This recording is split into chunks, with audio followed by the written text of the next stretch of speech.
నారా లోకేష్ కి ప్రమోషన్ వచ్చిన క్రమంలో వైఎస్ఆర్ కాంగ్రెస్ పార్టీ ఒక ఆరోపణ చేస్తోంది సార్. పవన్ కళ్యాణ్ ప్రయారిటీ తగ్గిస్తూ ఉన్నారు అని చెప్పేసి. రీసెంట్ గా మనం చూసుకుంటే కనుక Google AI hub credit Lokesh కి ఇచ్చారు. క్వాంటమ్ వ్యాలీ క్రెడిట్ లోకేష్ కి చంద్రబాబు నాయుడుకి ఇచ్చారు. ఇన్వెస్ట్మెంట్ సమ్మిట్ లో పవన్ కళ్యాణ్ ఎక్కడా కూడా కనిపించలేదు. లోకేష్ మాత్రమే హైలైట్ అయిన పరిస్థితి కనిపిస్తోంది.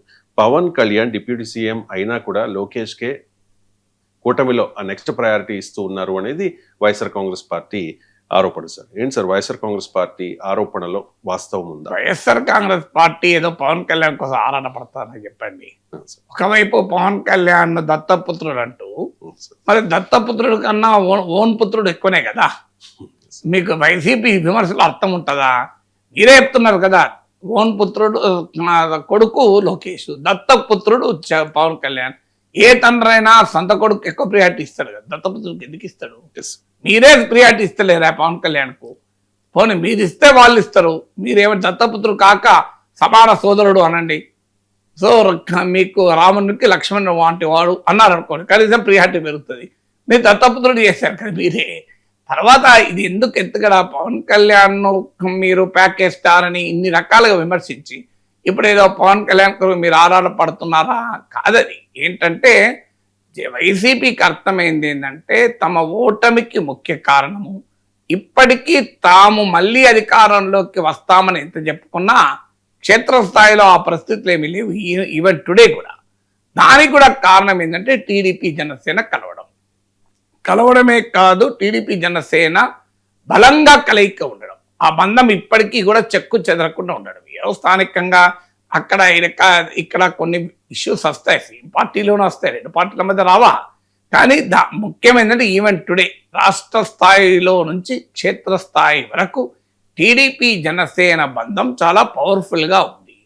ఇది ఆంధ్రప్రదేశ్లో కేవలం పొలిటికల్ అలియన్స్ మాత్రమే కాదు, అంటే గేమ్ చేంజింగ్ పొలిటికల్ అలియన్స్ ఒక రకంగా. ఎందుకంటే మీకు టీడీపీ జనసేన కలిస్తే ఓట్లు అరిథమెటిక్ రీత్యా చూసినా, కెమిస్ట్రీ రీత్యా చూసినా ఇది మేజర్ విన్నింగ్ ఫ్యాక్టర్.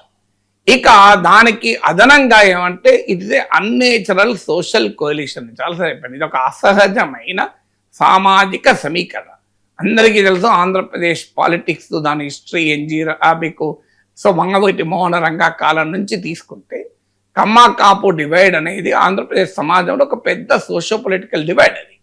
సో ఆ డివైడ్ను బ్రిడ్జ్ చేస్తూ టీడీపీ జనసేన కలయిక ఒక పెద్ద డెమోగ్రఫిక్ అడ్వాంటేజ్ను అప్పర్ హ్యాండ్ కూటమికి ఇచ్చింది. అందువల్ల దాన్ని బ్రేక్ చేయాలి అంటే కాపులకు అన్యాయం జరిగింది, కాపులకి పవన్ కళ్యాణ్ ఉన్నా అన్యాయం జరుగుతుందని చూపెట్టాలి. అందుకే అంబటి రాంబాబు పైన దాడిని కాపులపై దాడిగా వైసీపీ చూపింది. తర్వాత పవన్ కళ్యాణ్ విమర్శించాలనుకుంటే కాపు నేతలైన పేర్ని నాని, అంబటి రాంబాబులో ప్రయోగిస్తారు. ఆఖరి ఎన్నికల ముందు కూడా మీకు కాపు నేత అయినటువంటి ముద్రగడ, మీకు హరిరామ జోగేలను కూడా వైసీపీ ప్రయోగించింది. సో ఇది మొదటి నుంచి కూడా టీడీపీ జనసేనలో ఆ సామాజిక విభజన, రాజకీయ విభజన తెస్తేనే తమకు రాజకీయంగా లాభము అనేది వైసీపీకి తెలుసు కనుక పవన్ కళ్యాణ్కి ఏదో అన్యాయం జరుగుతోంది అని చెప్పడం ద్వారా కాపు ఓటర్లను టీడీపీ నుంచి దూరం చేయాలన్నది లక్ష్యం. జనసేన ఓటర్లను టీడీపీ నుంచి దూరం చేయాలని, అంటే జనసేన ఓటర్లు కాపు ఓటర్లు ఒక్కటే కావాల్సిన అవసరం లేదు. కాపులో అత్యధికులు జనసేన మద్దతుదారులు ఉండొచ్చు, కానీ జనసేన ఓటర్లు ఇతర కులాల వాళ్ళు కూడా ఉంటారు కదా, పవన్ కళ్యాణ్ అభిమానులు. కాపుల్లో కూడా ఇతర పార్టీలకు ఓటు వేసేవారు ఉంటారు. మెజారిటీ ఓటు వేయడం వేరు, ఇది వేరు. అందువల్ల ఈ జనసేన టీడీపీలో విభజన, కాపు ఓటును టీడీపీకి దూరం చేయడం అనే యొక్క రాజకీయ లక్ష్యాలతో ఈ దాడి వైసీపీ చేస్తోంది. కానీ ఇది నిజమా? నెక్స్ట్ క్వశ్చన్ వస్తుంది. దాడికి కారణం చెప్పారు, నిజమా అంటే ఇప్పుడు లోకేష్ ఏం చేశారు, పవన్ కళ్యాణ్ కన్నా ఎట్లా ఎక్కువ చేశారు? ఇప్పుడు టీడీపీకి ఆయన వర్కింగ్ ప్రెసిడెంట్ అయ్యారు. మరి Pawan Kalyan TDP working president చేస్తారా? చేయాలా చెప్పండి. మీరు ఎవరో ఇప్పుడు వైసీపీ ప్రతిపాదన ఏంది, పవన్ కళ్యాణ్ తెలుగుదేశం పార్టీ వర్కింగ్ ప్రెసిడెంట్గా డిక్లేర్ చేయాలా? సాధ్యమాది? సో అదొక పార్టీ, ఇదొక పార్టీ. రియాలిటీ ఏంటి? తెలుగుదేశానికి 135 సీట్లు, 135, జనసేనకు 21 సీట్స్ ఉన్నాయి. 135 సీట్ చేసే పార్టీలో లోకేష్ వారసుడు, పవన్ కళ్యాణ్ వారసుడు ఎట్లా అవుతాడు?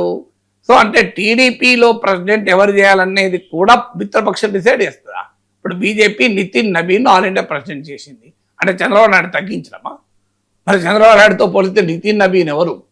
అసలు నితిన్ నబీన్ బీజేపీలోనే సీనియర్ల కన్నా తక్కువ.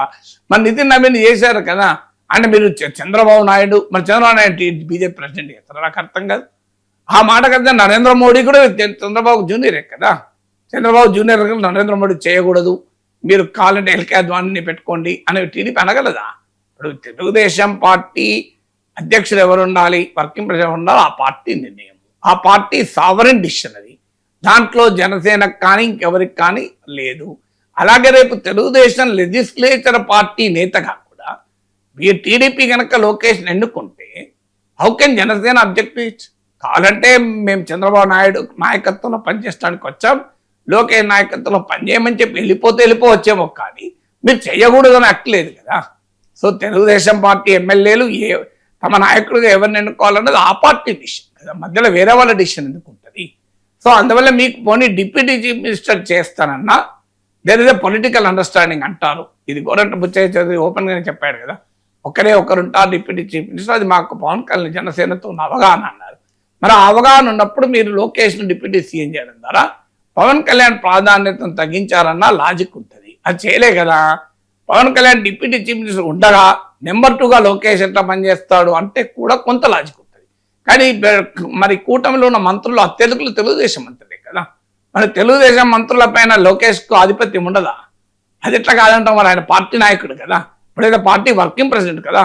ఖచ్చితంగా టీడీపీ మంత్రుల పైన పార్టీ అధ్యక్షుడికి అధికారం ఉంటుంది. ఇకపోతే మీకు ఏ డేటా అది ఏ మినిస్ట్రీ కిందకి వస్తుంది? ఇన్వెస్ట్మెంట్ సమ్మిట్, ఇవన్నీ either industry, ministry of industries, ministry of IT కిందకి వస్తుంది. ఇందులో అది లోకేష్ శాఖలే కదా. ఇప్పుడు క్వాంటమ్ వ్యాలీ లోకేష్ శాఖ కదా. ఇప్పుడు లోకేష్ శాఖకు లోకేష్ ప్రాధాన్యత ఇవ్వకపోతే పవన్ కళ్యాణ్కి ఎట్లా ప్రాధాన్యత ఉంటుంది? సో ఆటోమేటిక్గా లోకేష్ శాఖలవి మీరు పోనీయండి.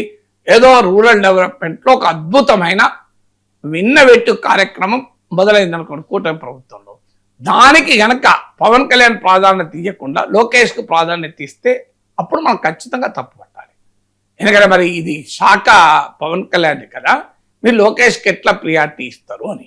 ఇప్పుడు గ్లోబల్ గ్రామీణాభివృద్ధి కాన్ఫరెన్స్ జరుగుతుంది అంటే ప్రపంచవ్యాప్తంగా best practices in rural development, దాన్ని పవన్ కళ్యాణ్ పిలవకుండా మీరు లోకేష్తో ఇనాగ్రేట్ చేయించారనుకోండి మనం అడగచ్చు. కానీ అది ఇన్వెస్ట్మెంట్ ఐటీ అనేది లోకేష్ సబ్జెక్ట్ కదా. ఆ సబ్జెక్ట్లో మరి ఆయనదే ఉంటుంది డామినేషన్, వేరే వాళ్ళది ఎట్లుంటుంది? సో అందువల్ల అది కూడా లాజిక్ లేదు మీకు. దాంట్లో పవన్ కళ్యాణ్ చేయాల్సింది ఏంటి? నిజంగానే ఆంధ్రప్రదేశ్ కూటమి ప్రభుత్వం ఒత్తిడి తెచ్చి ఒక 40% నిధులు నేరుగా కేరళలో ఇచ్చినట్లు పంచాయతీలకు ఇప్పియండి. ఆ కార్యక్రమం పవన్ కళ్యాణ్కి ఇమేజ్ తెస్తుంది. మీకు పవన్ కళ్యాణ్ ఇమేజ్ పెంచే పని, పవన్ కళ్యాణ్ పొలిటికల్ బ్రాండింగ్ చేయ పని టీడీపీ పని కాదు, అది జనసేన పని, పవన్ కళ్యాణ్ పని. తానే ఒక ఎర్త్ షేకింగ్, ఒక అద్భుతమైన తన శాఖలో పంచాయతీ రాజ్ అండ్ గ్రామీణాభివృద్ధిలో ఆ పని చేశారనుకోండి, అప్పుడు ఆటోమేటిక్గా ఆయనకే పేరు వస్తాయి కదా. ఇప్పుడు జాతీయ ఉపాధి హామీ పథకం ప్రకారం ఆంధ్రప్రదేశ్ అర్బన్ డెవలప్మెంట్ ప్రోగ్రామ్ ఒకటి తీసుకురండి. మీకు national rural employment guarantee programme ప్రకారం Andhra Pradesh urban employment guarantee programme అని పట్టుకోరండి. అప్పుడు కూడా మళ్ళీ గ్రామీణాభివృద్ధికి మీకు పవన్ కళ్యాణ్, అది పట్టణాభివృద్ధికి ఇది పోతుంది. మీరు గ్రామీణ ప్రాంతాల్లో ఇప్పుడు స్కిల్ సర్వే అన్నాడు పవన్ కళ్యాణ్, అది ఏమైందో ఎవరికి తెలియదు. మొత్తం గ్రామీణ ప్రజల స్కిల్స్ ఐడెంటిఫై చేసి వాళ్ళకి ఎంటర్ప్రినర్షిప్ ఇచ్చి, రిసోర్సెస్ ఇచ్చి, లోన్లు ఇచ్చి, స్కిల్ ఎంటర్ప్రినర్షిప్ ఎంప్లాయ్మెంట్ మిషన్ అన్నోడు మొదలుపెట్టిన పవన్ కళ్యాణ్. సో పవన్ కళ్యాణ్ ఆ పనులు చేస్తే ఆటోమేటిక్గా మీకు పవన్ కళ్యాణ్ పేరు వస్తుంది. కానీ లోకేష్ శాఖలో లోకేష్కి పేరు రాకపోతే వేరే వాళ్ళకి ఎట్లా పేరు వస్తుంది?